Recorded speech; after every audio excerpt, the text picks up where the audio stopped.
Bismillahirrahmanirrahim. Assalamualaikum warahmatullahi wabarakatuh. Dan salam sejahtera buat seluruh sahabat dan sobat IPISO dimanapun Anda berada. Jumpa lagi dengan saya, Suwadi Idris Amir. Tentunya di acara kesayangan kita, IPISO, Rumah Edukasi. Sahabat dan sobat IPISO, pada kesempatan kali ini, saya kembali lagi tampil sebagai analis dari PT Indeks Politika Indonesia, PT IPI, lembaga survei dan konsultan politik yang berpusat di Makassar dan di Jakarta. Sahabat dan sobat IPISO, pada kesempatan kali ini, saya selaku analis dari PT IPI ingin membedah di IPISO ini fenomena politik nasional menuju Pilpres 2024. Dalam catatan kami di IPISO ada beberapa isu hangat secara nasional yang kami kumpulkan yang menjadi top populer saat ini di media sosial. Dan itu akan saya bedah selaku analis dari PT IPI, sahabat dan sobat IPISO. Seperti apa dinamikanya dan seperti apa kandungan politiknya, muatan politiknya, sahabat dan sobat IPISO. Yang pertama yang saya dan PT IPI dan kawan-kawan di IPISO kami kumpulkan, isu politik kriminalisasi menuju 2024 yang melibatkan putra presiden yaitu Kaisang Pangarep dan Gibran Rakabuming Raka yang dilaporkan ke KPK oleh seorang akademisi dari Universitas Negeri Jakarta, Ubadillah Badrum, sahabat dan sobat IPISO. Sebentar kita bahas seperti apa dinamika dari pelaporan itu. Kemudian yang kedua, calon presiden bahkan figur-figur yang juga belum jelas akan maju sebagai calon presiden pun dilaporkan ke KPK. Ada nama Ganjar Pranowo, ada nama Ahok, Erick Thohir, dan Luhut Binsar Panjaitan. Sahabat dan sobat. Sebentar, kita akan membedah seperti apa dinamikanya. Juga ada isu yang menarik. Jokowi diminta untuk maju lagi jadi cawapres Prabowo oleh tim Sekap. Sahabat dan sobat, kita akan menganalisa sebentar.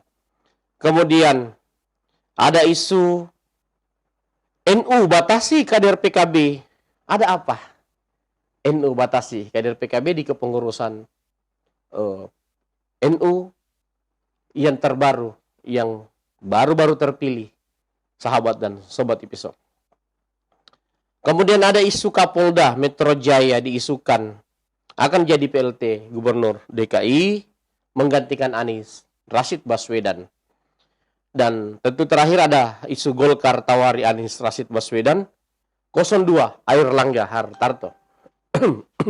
Baik, sahabat dan sobat IPISO, saya pikir semua isu-isu yang dikumpulkan oleh IPISO ini sangat menarik dan publik membutuhkan sebuah analisis politik. Seperti apa makna dari setiap dinamika ini yang mungkin publik perlu memahaminya. Dan dari kami, dari PT IPI yang tampil di IPISO ini akan coba memberikan gambaran-gambaran analisis politik terkait fenomena politik ini. Yang pertama tentu terkait Ubadillah Badrung yang melaporkan putra presiden yaitu Kaisang Pangarep dan Gibran Rakabuming. Kalau ditelusuri dan dimaknai dari pemberitaan-pemberitaan nasional, baik melalui media televisi dan media online dan media cetak, hampir pasti Ubadillah Badrung ini itu tidak memiliki dasar yang kuat. Dia hanya berlandaskan pada unsur kecurigaan putra presiden menerima gratifikasi dari pihak-pihak pengusaha. Namun tentu sebagai sebuah negara yang menganut sistem hukum yang kuat, tentu setiap laporan harus disertai dengan alat bukti yang kuat agar tidak mencederai dan merusak citra dan nama baik seseorang. Apalagi ini adalah putra pemimpin nomor 1 di bangsa ini, sahabat dan sobat tips.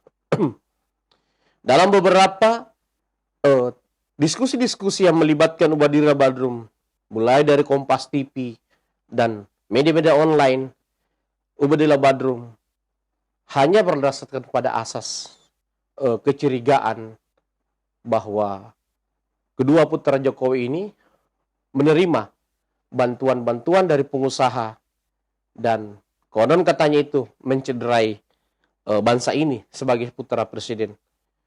Namun dalam beberapa diskusi yang kami pantau, Ubadillah Badrum minim data, minim bukti untuk membuktikan itu. Dan ini saya pikir sangat rawan bagi Ubadillah Badrum ketika beliau tidak mampu menghadirkan alat bukti yang kuat terkait tuduhan-tuduhannya terhadap dua putra Presiden Republik Indonesia. Apakah putra presiden ini melaporkan balik atau tidak? Yang pertama tentu adalah Ubadillah Badrum akan berhadapan dengan keluarga-keluarga dari Bapak Presiden, tentu akan berhadapan dengan seluruh jaringan tim Pak Presiden dan kedua putranya, berhadapan dengan para simpatisan, relawan-relawan yang mencintai dan bangga terhadap sosok seorang Joko Widodo yang selama memimpin Republik ini belum satupun ada tanda-tanda atau bukti-bukti bahwa beliau menyalahgunakan jabatannya, sahabat dan sobat. Sehingga bagi Ubadillah Badrum ini, kalau tidak mampu membuktikan tuduhan-tuduhan terhadap putra presiden ini, saya khawatir ada kelompok-kelompok relawan pendukung dari Pak Jokowi yang akan melaporkan balik, dan tentu ini akan berefek kurang bagus bagi Ubadillah Badrum. Namun tentu sebagai seorang warga bangsa ini, saya mengapresiasi ketika Pak Ubadillah Badrum ini memiliki jiwa dan semangat untuk merawat dan mengawal pemerintahan di Indonesia menuju pemerintahan yang bersih. Tapi semangat itu tidak boleh mencederai siapapun, apakah itu putra presiden ataupun dia rakyat jelata, karena melaporkan dan menuduh seseorang itu harus dibuktikan. Semoga Pak Ubadillah Badrum punya bukti-bukti sehingga beliau bisa terbebas dari jeratan hukum ketika dia dituntut balik oleh kelompok-kelompok yang merasa terganggu, terusik dengan laporannya terhadap dua putra Presiden Republik Indonesia saat ini, sahabat dan sobat. Baik, kemudian fenomena yang menarik juga adalah Ganjar, Ahok, Erick Thohir, dan Luhut Binsar Panjaitan itu dilaporkan ke Komisi Pemberantasan Korupsi KPK. Mereka dilaporkan Poros Nasional Pemberantasan Korupsi PNPK. Nama-nama yang dilaporkan seperti yang saya sebutkan tadi, Basuki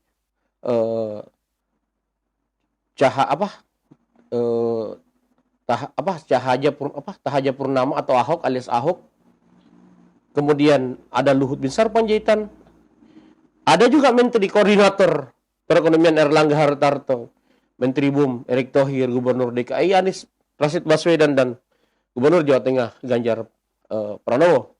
Dugaan korupsi yang membuat mereka dilaporkan berbeda-beda menurut pemberitaan yang dimuat tentunya berdasarkan dari laporan si pelapor, dalam arti kata dari organisasi PNPK, Poros Nasional Pemberantasan Korupsi, sahabat dan sobat episode. Dalam hal ini diwakili oleh Presidium PNPK, Adi Masardi. Baik, menarik untuk dianalisis sahabat dan sobat episode. Pertanyaan yang pertama adalah, kalau dilihat dari sejarah-sejarah perpolitikan bangsa ini, Adi Masardi ini memang sosok yang kritis terhadap pemerintahan Jokowi. Namun memang sejak saya mengenal tokoh ini, memang beliau dikenal tokoh yang kritis terhadap presiden-presiden. Itu menandakan bahwa dia ada kepedulian terhadap bangsa ini. Namun tentu ketika dia melaporkan beberapa tokoh-tokoh yang disinyalir terkait dengan perhelatan Pilpres 2024, itu memunculkan spekulasi politik bahwa muatan politiknya sangat kuat karena dikaitkan dengan kontestasi Pilpres. Apalagi nama-nama yang nama-nama yang dilaporkan adalah tokoh yang populer seperti Ganjar Pranowo dan Anies Rashid Baswedan. Dan dalam beberapa perdebatan yang melibatkan Adi Masardi, ada serangan balik yang dialamatkan kepadanya. Kenapa dia tidak melaporkan Prabowo Subianto, Sandiaga Salahuddin Uno? Dan dari dalil-dalil yang dia jawab, katanya mereka belum pasti maju. Nah, kalau itu pertanyaannya, Ganjar pun dan Anies belum tentu juga maju. Semangat dia untuk maju bukan berarti bahwa dia sudah pasti maju. Kenapa? Karena dia harus meyakinkan dulu partai politik untuk bisa maju. Sahabat dan sobat episode. Artinya dalil itu menurut saya lemah untuk seorang Adi Masardi dalam konteks keadilan, dalam mengawal Pilpres untuk menghadirkan figur-figur yang bersih. Maka semua yang disinyalir atau yang direkam oleh survei itu sebaiknya dilaporkan untuk diperiksa secara seksama oleh KPK, sehingga ketika dia tampil di perhelatan Pilpres 2024, mereka sudah melalui uji kelayakan sebagai tokoh yang bersih dan layak menjadi pemimpin bangsa ini. Karena memang sebaiknya memang setiap perhelatan Pilpres, semua figur-figur yang ingin maju di Pilpres itu harus diperiksa secara seksama oleh KPK, baik mereka dilaporkan ataupun tidak dilaporkan. KPK bertanggung jawab untuk menghadirkan tokoh yang berintegritas, bebas dari korupsi untuk memimpin bangsa ini. Itu adalah poin-poin positifnya. Poin-poin negatifnya adalah Adi Masardi dikenal memang anti kelompok Jokowi. Dan yang dilaporkan ini disinyalir ada kelompok-kelompok yang dekat dengan Jokowi. Namun tentu itu adalah hak dari Adi Masardi. Dan konsekuensi dari pelaporan itu akan beliau tanggung, baik secara hukum maupun secara pencitraan. Karena secara pencitraan, Adi Masardi dianggap timpan, apalagi istilahnya? Istilahnya? Tumpan pilih ya, apa istilahnya? Karena dia hanya melaporkan orang-orang yang disinyalir dekat dengan gerbong Jokowi. Namun, dia tidak melaporkan tokoh-tokoh yang pernah dia bantu, dia dukung, dia populerkan di Pilpres sebelumnya, sahabat dan sobat episode. Nah, kalau dilihat dari kacamata politik, muatannya sangat politis dan memang mengarah pada proses Pilpres.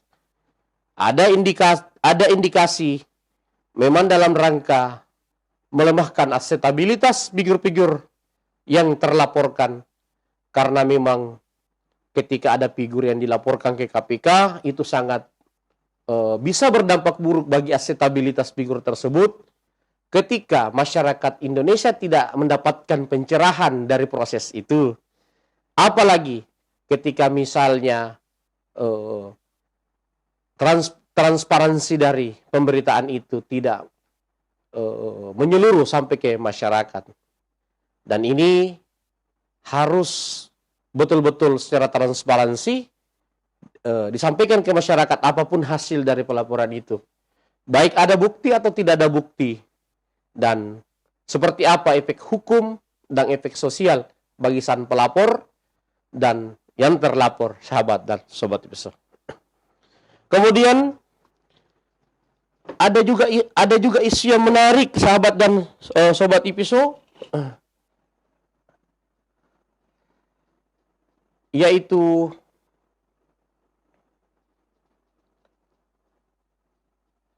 Ketum PBNU yang terpilih, Gus Yahya, ini kelihatannya membatasi ruang-ruang kader PKB ada di dalam kepengurusan ini. Dan membuka ruang kepada kader-kader partai besar yang lain untuk berada dalam kepengurusannya. Tidak tanggung-tanggung, kader-kader PDIP, Golkar, P3 menghiasi kepengurusan Ketua Umum PBNU Gus Yahya, sahabat dan sobat episode.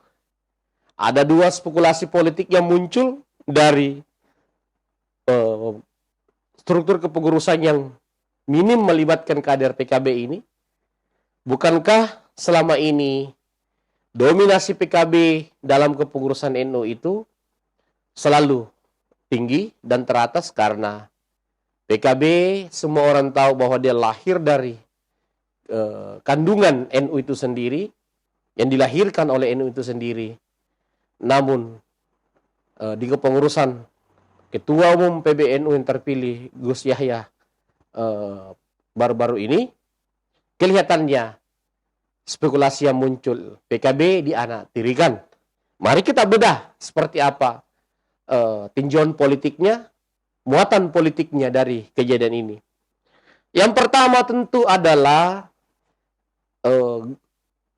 Ketua Umum PBNU terpilih Gus Yahya melihat bahwa merangkul tokoh-tokoh di luar PKB itu adalah sebuah langkah-langkah strategis bagi NU itu sendiri untuk semakin memperkuat posisi NU dalam percaturan politik dan sosial keagamaan di bangsa ini. Itu yang pertama.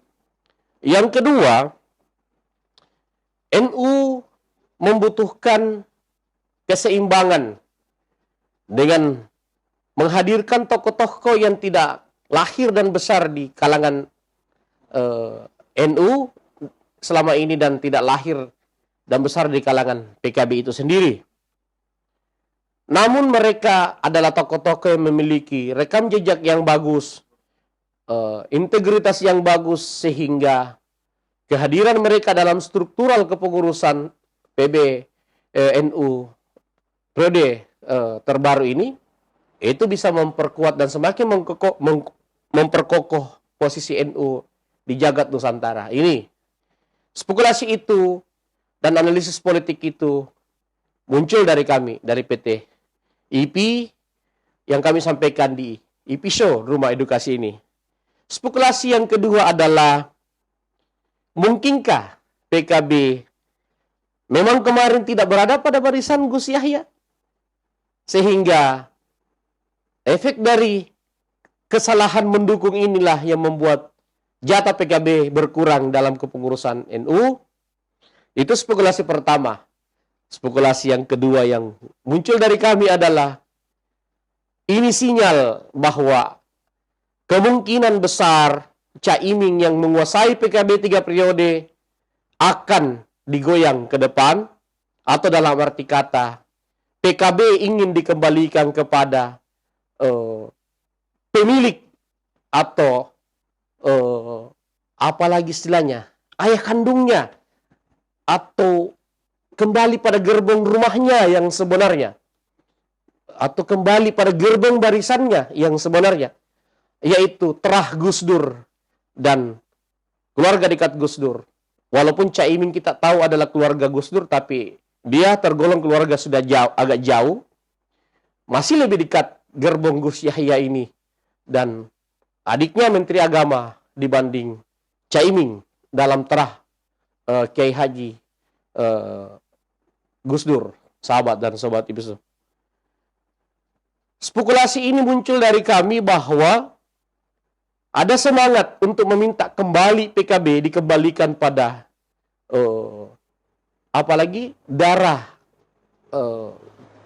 Hasyim Musadi, atau dikembalikan pada tokoh yang mendirikan NU, yang mendirikan PKB. Ditambah lagi, spekulasi itu muncul dari kami karena memang Caimin sudah 3 periode memimpin PKB. Sehingga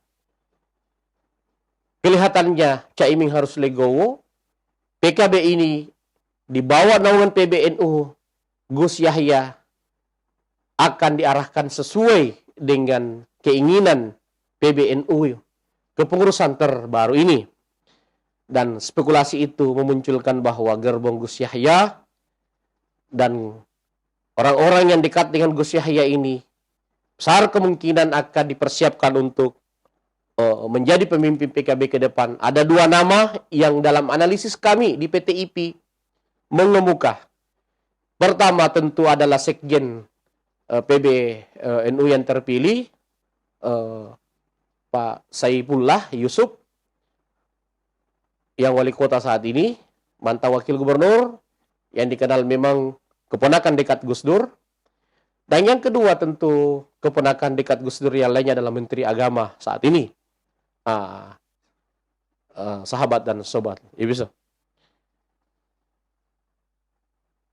Karena memang di masa kepemimpinan Caimin ini, PKB kesulitan menghadirkan calon presiden, calon wakil presiden di internal PKB itu sendiri. Dalam arti kata, Caimin sudah 3 periode, mulai dari era Jokowi 2014, 2019, 2024 ini, PKB hanya menjadi pendukung dan hanya mendapatkan jatah menteri. Padahal dengan hadirnya NU di belakang PKB, harusnya PKB dalam setiap perhelatan Pilpres minimal jatah Wapres itu menjadi jatah dari PKB sebagai partai yang ada NU di belakangnya. Inilah mungkin yang membuat keluarga-keluarga dekat Gus Dur yang dibawa barisan Ketua Umum PBNU yang terpilih Gus Yahya saat ini menginginkan pembaharuan di PKB untuk menghadirkan tokoh-tokoh berkualitas menuju 2024 yang dilirik secara nasional sebagai calon presiden maupun wakil presiden, baik di 2024 ini maupun di 2029 mendatang, sahabat dan sobat IPSO. Itulah analisis kami terkait kondisi PKB dan NU itu sendiri, sahabat dan sobat IPSO. Kemudian yang menarik adalah Jokowi diminta untuk maju lagi jadi cawapres. Ini agak lucu juga bagi saya ketika Bapak Presiden Jokowi diminta untuk jadi cawapres. Kalau dilihat peta kekuatan Pak Jokowi saat ini, dia 3 kali lipat jauh lebih kuat dari kekuatan SBY ketika SBY memimpin bangsa ini. Ini dalam kacamata kami di PTIP, sahabat dan sobat IPSO. Artinya yang kami ingin analisis, yang kami ingin sampaikan bahwa kalau Pak Jokowi ingin memperpanjang masa jabatannya sebagai pemimpin bangsa ini, maka Pak Jokowi bisa memaksakan untuk menjadi presiden 3 periode dengan merubah aturan undang-undang, melakukan amandemen undang-undang. Dan itu bisa dilakukan dengan peta koalisi yang dia bangun saat ini Dan saya yakin ketika beliau mau dan ingin memaksakan itu, dia bisa untuk menambah masa jabatannya untuk maju kembali 3 periode. Atau menambah masa jabatannya sebagai presiden dari 5 tahun menjadi 6 tahun atau 7 tahun. Kalau Pak Jokowi ingin memperpanjang masa jabatannya. Namun menurut saya sangatlah tidak rasional ketika ada kelompok yang meminta Pak Jokowi menjadi wakil presiden, sementara Pak Jokowi punya kemampuan untuk menambah masa jabatannya menjadi 3 periode, atau menambah masa jabatannya dari 5 tahun menjadi 6 atau 7 tahun. Jadi menurut saya, analisis dari kelompok yang menginginkan Jokowi menjadi wakil tergolong lemah, namun saya patut menghargai kawan-kawan yang melakukan itu karena mungkin semangat mereka untuk melihat pembangunan berlanjut.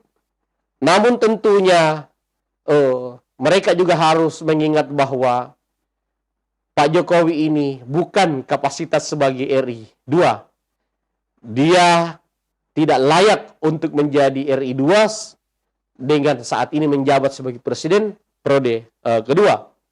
Yang kedua adalah Pak Jokowi, saya sangat yakin, sangat menghargai regenerasi sahabat dan sobat IPISO dengan mempersiapkan figur-figur bertalenta menuju 2024 seperti Ganjar Pranowo dan Puan Maharani dari internal PDIP, kemudian ada Sandiaga Salahuddin Uno, Andi Amran Sulaiman, Erick Thohir, Tito Karnavian dari internal Pak Jokowi yang dipersiapkan menjadi the next Jokowi, melanjutkan pembangunan-pembangunan yang dirintis oleh Jokowi dan ingin dikawal oleh presiden yang menggantikan beliau, sahabat dan sobat IPISO. Sehingga menurut saya landasan untuk meminta Jokowi menjadi 02 menurut saya itu mengkerdilkan Pak Jokowi dan menghambat regenerasi di bangsa ini, sahabat dan sobat IPISO. Jadi menurut kami di PTIP, Pak Jokowi pasti akan menolak itu karena saya sangat yakin Pak Jokowi sudah melihat figur-figur yang tepat untuk menggantikan beliau maju 2024 dan memimpin bangsa ini, dan beliau akan membackup secara full figur tersebut. Dalam kacamata kami sudah melihat tokoh-tokoh yang dipersiapkan beliau tersebut, sahabat dan sobat IPISO, sehingga keyakinan kami bahwa Pak Jokowi akan merawat berjalannya demokrasi dengan apalagi tidak merombak dan merubah sistem yang sudah berjalan saat ini, sahabat dan sobat IPISO. Dan kami mengharap Pak Jokowi betul-betul mengedepankan kelangsungan regenerasi bangsa ini, sahabat dan sobat IPISO. Karena ini juga akan menjadi cerminan bagi anak cucu beliau ke depan, terutama putra beliau yang menjadi wali kota saat ini. Sangat berpotensi bisa menjadi gubernur di Jawa Tengah, menggantikan Ganjar Pranowo ketika Pak Jokowi mendukung Ganjar Pranowo, dan tentu akan menjadi regenerasi di masa depan untuk memimpin bangsa ini, sahabat dan sobat IPISO. Baik, yang menarik adalah munculnya isu Kapolda Metro Jaya Muhammad Fadil Imran, Jenderal Bintang 2 ini yang berasal dari kota Makassar, putra asli Makassar, Goa Takalar, yang diisukan dianggap layak menjadi PLT Gubernur menggantikan Anies Rashid Baswedan yang akan berakhir di tahun 2022 ini, sahabat dan sobat IPISO. Kami di PT IP, sahabat dan sobat IPISO, sejak jauh sebelumnya memasukkan memang nama beliau sebagai figur yang sangat potensi untuk dipersiapkan sebagai PLT Gubernur. Kenapa? Karena Bapak Jenderal Bintang 2 ini, Bapak Muhammad Fadil Imran ini sudah mampu membuktikan kepada bangsa ini bahwa dia mampu mengatasi kerasnya ibu kota Jakarta dengan mampu meredam semua gerakan-gerakan yang selama ini sulit diredam oleh jenderal-jenderal yang lain yang pernah menjadi Kapolda di Metro Jaya. Dan Jenderal Bintang 2 ini, Muhammad Fadil Imran ini, mampu menstabilkan situasi politik di Jakarta, di DKI Jakarta, sahabat dan sobat episode. Sehingga kalau ingin berjalannya Pilgub DKI 2024 itu berjalan lancar dan teratasi, maka memang pilihan yang paling tepat adalah menjadikan Muhammad Fadil Imran menjadi PLT Gubernur di DKI. Karena beliau sudah paham bagaimana menjaga dan menstabilkan situasi politik di DKI, sehingga situasi politik yang pernah terjadi di Pilgub sebelumnya tidak terulang lagi di Pilgub 2024. Dan saya pikir ketika isu ini benar, maka pilihan dari Mendagri, dari PDIP dan Pak Presiden kita adalah pilihan yang tepat. Karena Muhammad Fadil Imran memang sangat layak untuk menjadi PLT Gubernur DKI, sahabat dan sobat episode, menurut analisis kami PTIP. Kemudian isu terakhir yang menarik untuk kami sampaikan ke publik adalah Golkar tawari Anies Rashid Baswedan menjadi 02 Erlangga. Ini dalam kacamata kami di PTIP tergolong lucu. Kenapa? Karena kalau dilihat situasi politik saat ini, memang yang layak dan hanya diinginkan publik untuk maju sebagai calon presiden itu hanya figur-figur yang saat ini sudah terekam oleh survei-survei lembaga nasional, termasuk lembaga kami PTIP yang sudah melakukan riset secara nasional, adalah Prabowo Subianto, Ganjar Pranowo, dan Anies Rashid Baswedan. Yang ingin saya sampaikan bahwa Golkar boleh saja mencari figur-figur yang populer, tapi harus realistis, harus sesuai dengan keinginan publik. Karena tentu ketika publik mengamanahkan elektoral tertinggi pada beberapa figur, itu adalah sinyal kepada partai politik, kepada bangsa ini bahwa publik menginginkan figur-figur ini memimpin bangsa ini. Dan hingga saat ini ada 5 figur teratas yang memiliki elektoral yang tinggi, yang mendapatkan dukungan dari publik. Yang pertama tentu Ganjar Pranowo, kemudian yang kedua Prabowo Subianto, ketiga Anies Rashid Baswedan, keempat yang keempat adalah Ridwan Kamil, dan kelima adalah Sandiaga Salahuddin Uno. Artinya kelima figur ini diinginkan publik untuk didahulukan dan dikedepankan oleh partai politik untuk diusung menjadi calon presiden. Dan silakan pimpinan partai menawarkan diri menjadi calon wakil presiden. Dalam arti kata, Golkar sangat strategis dan sangat benar ketika menawarkan Anies menjadi calon presiden. Tapi dengan catatan Anies calon presidennya, Erlangga calon wakil presidennya. Itu baru sesuai dengan keinginan masyarakat Indonesia melalui indikator survei dari mereka menitip elektoral yang tinggi kepada figur-figur seperti Ganjar dan Prabowo serta Anies Rashid Baswedan. Sehingga walaupun Erlangga adalah ketua umum Partai Golkar, tapi realistislah sesuai dengan survei. Karena survei itu indikator bahwa rakyat hanya menginginkan figur yang lemah surveinya sebagai calon wakil saja. Atau mungkin mengedepankan figur yang diinginkan rakyat untuk memimpin bangsa ini melalui indikator elektoral yang mereka titip pada figur-figur yang mereka berikan dukungan elektoral sejauh ini, sahabat dan sobat IP. So, inilah analisis kami, analisis saya, Swadi Idris Amir, Direktur Eksekutif PT Indeks Politika Indonesia, PTIP, lembaga survei dan konsultan politik yang berpusat di Makassar dan di Jakarta, dalam menganalisis fenomena politik nasional menuju Pilpres 2024 yang sudah saya gambarkan dan analisis, sahabat dan sobat IP. So, sekian analisis saya, dan saya mengucapkan terima kasih kepada seluruh sahabat dan sobat IPSO